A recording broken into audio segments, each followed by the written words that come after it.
Serious, what's a local rumor you heard as a kid that turned out to be true years later, u/Shiggy US Midwest? Rumor has it that way up the old road out of town, somewhere in the woods, was a satanic cult that held seances and other mystical rituals by firelight, scared the willies out of us kids, and our parents wouldn't let us ride our bikes anywhere on that road. Decades later I was working on a commissioned history project for the town, and talked to the old man who owned the oldest homestead in the county way back in the woods along that road, while photographing the creek that ran through the stone foundation basement of the home, which the settlers used for water generations ago. I noted the burned-out tea candles everywhere. Guy lit up and said yeah, back in his younger days he and his wife used to host elaborate costume parties at the property, often by candlelight for the fun of it. He'd heard the rumors of the satanic cult and thought it was hilarious, so he and his friends ran with it and held parties in monks' robes and had bonfires and lived it up. He still laughs about it, and now, so can I.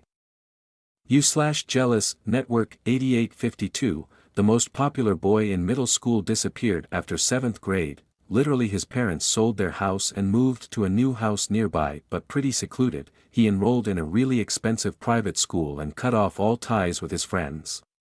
At the same time a really popular male social studies teacher went on leave. Rumors circulated that the boy was molested by the teacher and that's why they were both gone. The other popular kids got really pissed when people said that because they really liked the teacher and the kid. Eventually people stopped talking about it. Fast forward to senior year in high school. He shows up at our prom as the date of his 5th grade girlfriend.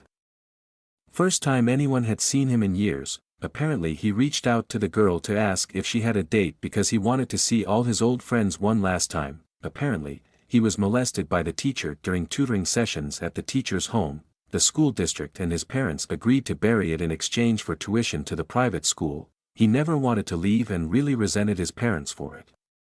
By the time prom rolled around he was 18 and they couldn't stop him. He wanted to set the story straight and let everyone know he was sorry for just disappearing. U/Veteran, in middle school we had teams. Each team was a group of students who would rotate together through the same schedule. My team in 7th grade all decided that our social studies teacher and math teacher would be a good fit. We all tried so hard to get them together. Girls would say to the math teacher about how they thought social studies teacher was so cool and smart, and boys would say similar things to the social studies teacher about the math teacher. When we came back for 8th grade there was a rumor they started dating over the summer break. By end of 8th grade they were officially open and dating and by 9th grade they were married. When we got to around 11th grade the SS teacher started teaching history at the high school, and he confirmed that a bunch of 7th graders got him to start looking at his fellow teacher a little differently and decided why not ask her out. U/Sue1AC0, this one is always going to be shockingly more common than people like to admit. Virtually every adult in the US has a similar story. I have multiple. I went to a K-8 school and then a different high school. I know of 2 teachers at my K-8 school who were eventually caught raping 8th grade girls. In my high school, every single year there was a new rumor of yet another female athlete sleeping with a male coach. Only one of them was provable. The girl had snuck out to go to his house and was driving home drunk at 2 a.m. and crashed her car. While getting arrested for DUI she spilled the beans. In all 3 proven cases, the male teacher was just moved to another school. I'm not a prude and I'm willing to turn a blind eye if it's a 21-year-old brand new teacher and an 18-year-old student, but all of these cases were married men in their 40s. I'm telling you, the topic of public school teachers sexually abusing students is far, far bigger than anyone wants to realize. U/Bazrum, there was a kid in my middle school class who was a real dick to everyone, struggled with even simple classwork and was good at sports but fought so much they wouldn't hardly let him play. One day he pushed too far, and the whole class decided to mock him for the jersey he wore to school every day, and how he only wore undershirts and the same 2 pairs of pants. No gym clothes either, and a ratty pair of shoes. Turns out his parents were alcoholic shitpiles and he lived with his very old grandmother and basically raised himself, couldn't afford clothes and barely got enough from her social security to feed the both of them. Found out when me and a couple friends found him sobbing in the bushes after school because he didn't want to go home and worry his granny. Some guys ended up buying him some clothes, and helped him get some cleats to play soccer.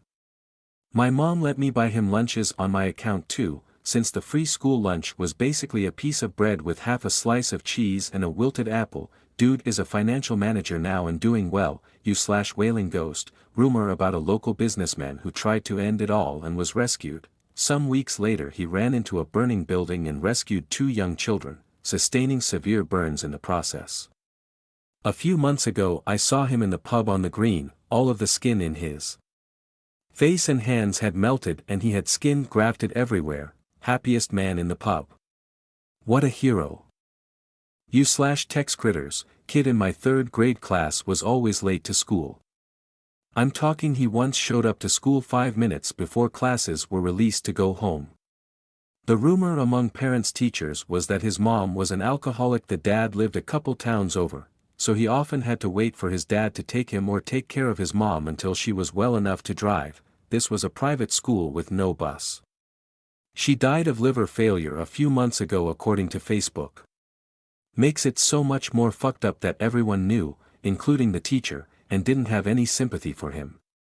I distinctly remember the teacher telling him on multiple occasions that it was his responsibility to show up on time.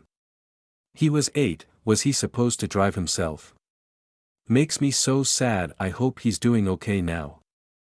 Darren Edwards, the kids would tell stories and one that reoccurred was about the girl that killed her parents with scissors. In a town of 300 in an isolated area, nothing ever happened, so even as a kid it was easy to dismiss. My senior year my class found out that our teacher told us all the details.